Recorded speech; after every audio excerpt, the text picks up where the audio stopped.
नमस्कार दोस्तों, हमारे चैनल पर आपका स्वागत है। दोस्तों, इस वीडियो में हम लोग 20 ऐसे क्वेश्चन को क्लियर करेंगे जो कि हमारे एग्जाम के लिए काफ़ी ज़्यादा महत्वपूर्ण है। तो चलिए वीडियो को शुरू करते हैं। और हमारा जो पहला क्वेश्चन है कि सीआईएसएफ का मुख्यालय कहाँ है? तो दोस्तों, सीआईएसएफ का मुख्यालय है आपका नई दिल्ली। देखिए दोस्तों, जितने भी हेडक्वार्टर होते हैं स्पेशली उनका जो मुख्यालय होता है, स्पेशली जितने भी जो संस्थाएँ होते हैं या फिर सेना के जो हेडक्वार्टर होते हैं वो स्पेशली दिल्ली में ही, नई दिल्ली में ही ज़्यादातर होते हैं।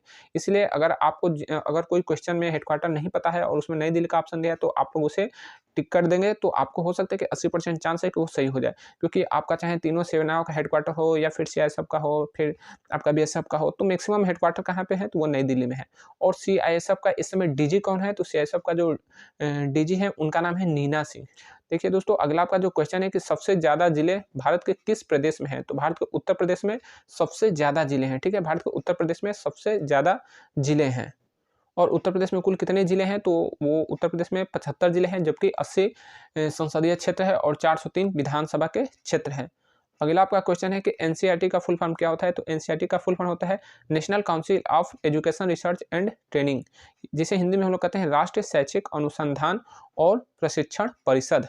तो आपको जो है फुल फॉर्म को जरूर अपना जो है क्लियर रखना है, ताकि 1 नंबर का क्वेश्चन आपका छूटे ना। अगला आपका जो क्वेश्चन है कि भारत का सबसे बड़ा हाई कोर्ट कहाँ है? तो देखिए, भारत का सबसे बड़ा हाई कोर्ट है आपका प्रयागराज, ठीक है? प्रयागराज उच्च न्यायालय को जो है भारत का सबसे बड़े हाई कोर्ट का जो है खिताब प्राप्त है। और इसे दोस्तों अभी प्रयागराज का पुराना नाम क्या है? तो इलाहाबाद नाम है। और इलाहाबाद का जो है जो स्टेशन हो या फिर इलाहाबाद ज़िले का नाम जो है प्रयागराज हो गया है। तो हो सकता है कि आपके एग्ज़ाम में अगर कोई क्वेश्चन दे कि सबसे बड़ा हाई कोर्ट कौन-सा है भारत का, तो उसका अगर देगा कि इलाहाबाद हाई कोर्ट, तो आप वो भी सही टिक कर देंगे, तो आपका जो है आंसर गलत नहीं होगा, क्योंकि प्रयागराज का ही पुराना नाम है इलाहाबाद। लेकिन अब हर जगह जो है इसका नाम जो है चेंज हो गया है, वो हो गया है प्रयागराज। तो आपका सबसे बड़ा हाई कोर्ट कहाँ है? तो प्रयागराज उच्च न्यायालय में है। और सबसे बड़ा हाई कोर्ट किस लिए है? तो यहाँ पे जो है इलाहाबाद हाई कोर्ट के 2 शाखाएँ हैं। 2 खंडपीठ कहा जा सकता है कि एक खंडपीठ है आपके प्रयागराज में, जबकि दूसरा खंडपीठ लखनऊ में कार्य करती है। और इसमें टोटल जजेज की संख्या कितनी है? तो वो है 160। जी हाँ दोस्तों, 160 जजेज की संख्या है, जो कि मैक्सिमम 109 तक भरी गई है। तस्वीर में आप लोग जो ये पिक्चर देख रहे हैं, ये है डीवाई चंद्रचूड़ का, जो कि हमारे अभी सुप्रीम कोर्ट के मुख्य न्यायाधीश है। तो अगर आपका क्वेश्चन है कि सुप्रीम कोर्ट के मुख्य न्यायाधीश कौन है, तो उनका नाम है डीवाई चंद्रचूड़। तो आपके जो है करंट के क्वेश्चन बिल्कुल क्लियर होने चाहिए। अगला आपका क्वेश्चन है कि राम मंदिर निर्माण के लिए प्रथम रथ यात्रा कब निकाली गई? तो देखिए दोस्तों, ये इतिहास से क्वेश्चन है, साथ ही साथ राम मंदिर से भी ये आपका क्वेश्चन क्रिएट हो सकता है। तो हमारा जो क्वेश्चन है, तो उसका आंसर होगा सन 1984। जी हाँ दोस्तों, सन 1984 के सीतामढ़ी नामक जगह से है जो राम मंदिर निर्माण के लिए प्रथम रथ यात्रा निकाली गई। और ये कहाँ से कहाँ तक? तो सीतामढ़ी से अयोध्या तक निकाली गई। और इसके जो है लीडर कौन थे, नेतृत्वकर्ता कौन थे? तो वो थे लालकृष्ण आडवाणी, ठीक है? और द्वितीय रथ यात्रा राम मंदिर निर्माण के लिए कब निकाली गई? तो वो सन 1990 में गुजरात के सोमनाथ जिले से आपका जो है अयोध्या तक, ठीक है? 1990 में। और उसकी रथ यात्रा के जो है नेतृत्व किसने किया? तो वो भी लालकृष्ण आडवाणी ने ही किया था। तो राम मंदिर में जो है लालकृष्ण आडवाणी का काफ़ी ज़्यादा योगदान है। और दोस्तों, राम मंदिर से आपके क्वेश्चन पूछे जा सकते हैं, क्योंकि अभी ये करंट का मुद्दा है। तो अगर आपका कोई भी राम मंदिर से क्वेश्चन होता है तो उसे क्लियर करना है। इस पे मैंने पहले से ही वीडियो बनाया है। ये सन 1528 से लेकर 2024 तक की पूरी जानकारी इस वीडियो में दी गई है। आप लोग को एक भी क्वेश्चन मिस ना कीजिएगा। साथ ही साथ ये तो इतिहास हो गया, साथ ही साथ आप लोग राम मंदिर की जो विशेषता है उस पे भी मैंने वीडियो बनाया है, उसको भी आप लोग जरूर क्लियर कीजिएगा, क्योंकि 1 नंबर का क्वेश्चन, बिल्कुल 1 नंबर का क्वेश्चन उसमें से पूछा ही जाएगा। अगला आपका क्वेश्चन है कि भारत की जलीय सीमा कितने देश को छूती है? तो देखिए, भारत की जो जलीय सीमा है वो स्पेशली जो है 7 देशों को छूती है, ठीक है? भारत की जो जलीय सीमा है, तो 7 देशों से भारत की जलीय सीमा साझा होता है। तो वो कौन-कौन देश है? तो देखिए, जलीय और स्थलीय अगर आप देखेंगे, तो वो 3 देश हैं, जिसमें कि पाकिस्तान, म्यांमार और बांग्लादेश। तो पाकिस्तान, म्यांमार और बांग्लादेश जो है वो भारत की जलीय सीमा और थलीय सीमा दोनों से जो है साझा करते हैं अपनी सीमा। जबकि 4 ऐसे देश हैं जो केवल भारत की जलीय सीमा से लगे हुए हैं। और उनका नाम क्या है? तो उनका नाम है श्रीलंका, इंडोनेशिया, थाईलैंड और मालदीव। ये भारत की जलीय सीमा को स्पर्श करते हैं, थलीय सीमा से इनका कोई मतलब नहीं है। अगला आपका क्वेश्चन है कि एसओ का फुल फॉर्म क्या होता है। तो देखिए एसओ का फुल फॉर्म होता है स्टेशन ऑफिसर, जबकि एसएचओ का फुल फॉर्म होता है स्टेशन हाउस ऑफिसर। आपने जब देखा होगा कि जब थाने में लोग जाते हैं तो थाने में सुनने में आता है कि ये जो है एसओ है वो व्यक्ति एसएचओ है। तो ये एसओ एसएचओ क्या होता है, तो इस पे मैंने पूरा डिटेल वीडियो बनाया है, उसे आप लोग जरूर देखिएगा ताकि आपका कन्फ्यूजन दूर हो जाए। एसओ जो होता है वो 2 स्टार का अधिकारी होता है, जबकि एसएचओ जो बनाया जाता है वो हमेशा 3 स्टार का ही अधिकारी होता है। तो आप लोग जो है अपना डाउट बिल्कुल क्लियर रखिएगा, क्योंकि ये एक बेसिक नॉलेज है। आप अगर पुलिस की तैयारी करते हैं तो आपको ये सब जानकारी जरूर रखनी चाहिए। अगला आपका क्वेश्चन है कि पैरामिलिट्री में कुल कितनी सेनाएं होती है। तो दोस्तों जो पैरामिलिट्री होती है इसमें स्पेशली 3 सेनाएं होती हैं। कौन-कौन? तो एक होता है आपका एनएसजी नेशनल सिक्योरिटी गार्ड, दूसरा होता है एआर यानी कि असम राइफल, और तीसरा होता है आपका स्पेशल फ्रंटियर फोर्स यानी कि एसएफएफ। तो एसएफएफ जो होता है वो स्पेशल फ्रंटियर फोर्स होता है। तो ये पैरामिलिट्री में 3 सेनाएं होती है। बहुत से लोग कहते हैं इसमें 7 होता है, लेकिन ऐसा नहीं है। पैरामिलिट्री में केवल 3 सेनाएं होती हैं। जबकि यही आपका जो सीएपीएफ है यानी कि केंद्रीय सशस्त्र पुलिस फोर्स है, तो इसमें 5 सेनाएं होती हैं। और 5 सेनाएं कौन होती है? तो उसमें आपका होता है सीआईएसएफ, सीआरपीएफ, बीएसएफ, एसएसबी और आईटीबीपी। ये 5 सेना होती है। तो इनको अलग क्यों किया गया है? तो देखिए सीएपीएफ का एक खासियत है कि इसके जितने भी डीजी होते हैं वो आईपीएस अधिकारी होते हैं। यानी कि जो सीआईएसएफ के हो, सीआरपीएफ के हो, बीएसएफ के हो, आईटीबीपी के हो या फिर एसएसबी को जो डीजी होते हैं, महानिदेशक होते हैं, वो आईपीएस अधिकारी होते हैं।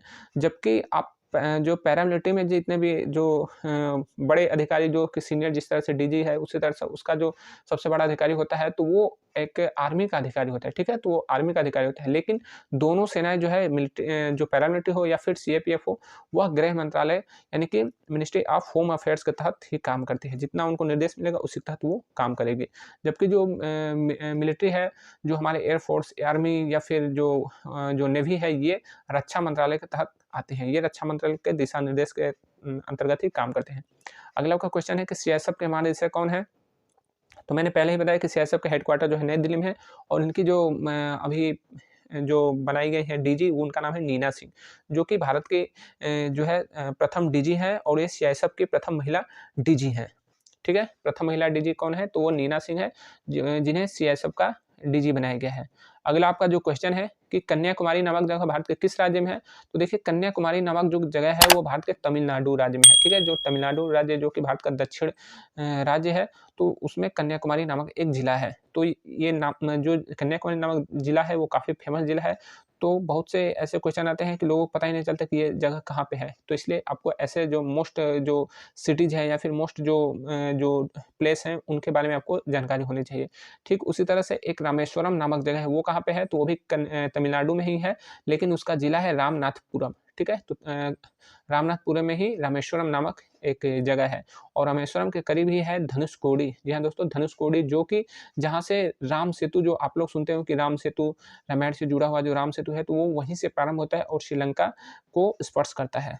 अगला आपका क्वेश्चन है कि जासु राज्य प्रिय प्रजा दुखारी शूर नृप औसत नरक अधिकारी में नृप शब्द का क्या अर्थ हो? तो देखिए दोस्तों, अब हिंदी के क्वेश्चन इसी तरह से पूछे जा रहे हैं, डायरेक्टली नहीं पूछे जा रहे हैं, इनडायरेक्टली पूछे जा रहे हैं। जिस तरह से ये चौपाई दे दिया, तो इससे आपका व्यक्तित्व का विकास भी होगा, और साथ ही साथ आपको नृप शब्द का अर्थ बताएंगे। तो नृप शब्द जो है वो संस्कृत का शब्द है, और इसका हिंदी अर्थ होता है राजा। तो नृप शब्द का हिंदी अर्थ क्या होगा? वो होगा राजा। तो ये रामचरितमानस की चौपाई है। ठीक है? तो आपको हिंदी से भी क्वेश्चन आपके क्लियर होने चाहिए, क्योंकि हिंदी से भी ज़्यादा जो है हार्ड क्वेश्चन तो नहीं आएंगे, लेकिन हाँ, आपको क्वेश्चन की तैयारी होनी चाहिए। अगला आपका क्वेश्चन है कि श्री राम मंदिर के वास्तुकार कौन है? तो श्री राम मंदिर के वास्तुकार का नाम है सोमनाथ चंद्रपुरा। ठीक है? सोमनाथ चंद्रपुरा जी जो है वो राम मंदिर के मंदिर का डिजाइन तैयार किए हैं। और रामलला की जो मूर्ति है उसके डिजाइनर कौन है? तो वो है अरुण योगीराज, जो कि मैसूर जिले के हैं। ठीक है? तो आपको राम मंदिर से जितने भी क्वेश्चन है वो बिल्कुल क्लियर रहने चाहिए, क्योंकि 1 नंबर के क्वेश्चन जरूर आएंगे। अगला आपका क्वेश्चन है कि वायुसेना का सबसे छोटा कमीशन अफसर कौन होता है? तो देखिए वायुसेना का सबसे छोटा कमीशन अफसर होता है, वो होता है फ्लाइंग ऑफिसर। ठीक है? फ्लाइंग ऑफिसर सबसे छोटा जो है कमीशन अफसर होता है। अगर आप एनडीए या फिर सीडीएस क्वालीफाई करके जाएंगे तो आपको फ्लाइंग अफसर बनाया जाता है। उसके बाद प्रमोशन के आपको मिलेगा तो फ्लाइट लेफ्टिनेंट मिलेंगे, फिर उसके बाद प्रमोशन होगा तो स्क्वाड्रन लीडर मिलेंगे। ठीक है? तो स्क्वाड्रन लीडर जो है वो आपका 3rd स्टेप होता है प्रमोशन का। इसी तरह से आपका जो थल सेना है, तो थल सेना में भी आप अगर कमीशन ज्वाइन करते हैं, यानी कि सीडीएस या एनडीए के थ्रू आपकी ज्वाइनिंग होती है, तो वो आपको बनाया जाता है सबसे पहले लेफ्टिनेंट। ठीक है? लेफ्टिनेंट बनाया जाता है, उसके बाद आपको कैप्टन प्रमोशन से मिलता है, फिर प्रमोशन करेंगे तो आपको मेजर पद मिलेगा। ठीक है? तो ये आपका थल सेना का भी हो गया।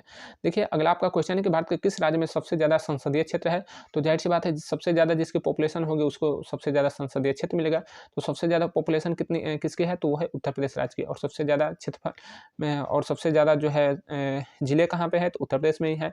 और सबसे ज़्यादा विधानसभा के क्षेत्र कहाँ पे? तो उत्तर प्रदेश में ही है। और सबसे ज़्यादा लोकसभा के क्षेत्र कहाँ पे है? तो वो भी उत्तर प्रदेश में है। तो उत्तर प्रदेश में कुल कितने लोकसभा के हैं? तो वो 80 संसदीय क्षेत्र है और 403 विधानसभा क्षेत्र है। अगला आपका क्वेश्चन होगा कि यूएनओ का मुख्यालय कहाँ है? यूएनओ का मतलब होता है संयुक्त राष्ट्र संघ, ठीक है? United Nation Organisation. तो इसका मुख्यालय यानी कि हेडक्वार्टर कहाँ है? तो इसका हेडक्वार्टर है अमेरिका, जो है अमेरिका में एक न्यूयॉर्क नामक जगह है, वहीं पे इसका जो है हेडक्वार्टर है, ठीक है? और न्यूयॉर्क में ही एक मैनहट्टन द्वीप है जहाँ पे इसकी हेडक्वार्टर बनाई गई है। तो मैनहट्टन द्वीप की विशेषता ये है कि ये चारों तरफ से पानी से घिरा हुआ है और बीच में यूएनओ का हेडक्वार्टर है। अगला आपका जो क्वेश्चन है कि उत्तर प्रदेश में कुल कितने नगर निगम हैं? तो देखिए नगर निगम की संख्या इसमें 17 है, ठीक है? 17 नगर निगम है उत्तर प्रदेश में, जबकि जो मंडल है तो वो 18 है। तो मंडल में ही आपके जो है जो डीआईजी बैठते हैं और साथ ही साथ मंडल आयुक्त यानी कि कमिश्नर भी बैठते हैं। तो आप लोग को उत्तर प्रदेश में कितने मंडल है, कितने तहसील है, कितने जिला है, ये सब की जानकारी ज़रूर होनी चाहिए, क्योंकि उत्तर प्रदेश के एग्जाम में ऐसे क्वेश्चन पूछे जाते हैं। तो अगर आप लोग कांस्टेबल की तैयारी करते हैं या फिर एसआई की तैयारी कर रहे हैं तो आप लोग के लिए ये जो है वीडियो काफ़ी ज़्यादा महत्वपूर्ण होगा, इसीलिए आप लोग हमारे चैनल पर जाके इसे ज़रूर देख लीजिएगा। अगला आपका जो क्वेश्चन है कि गणतंत्र दिवस कब मनाया जाता है?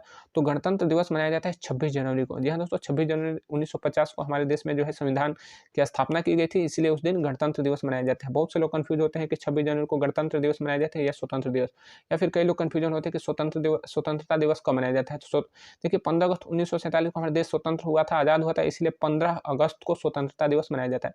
जबकि 26 जनवरी 1950 को हमारे देश में गणतंत्र जो है लागू हुआ था, इसीलिए 26 जनवरी को गणतंत्र दिवस मनाया जाता है, यानी कि इस दिन संविधान लागू हुआ था हमारे देश में, ठीक है?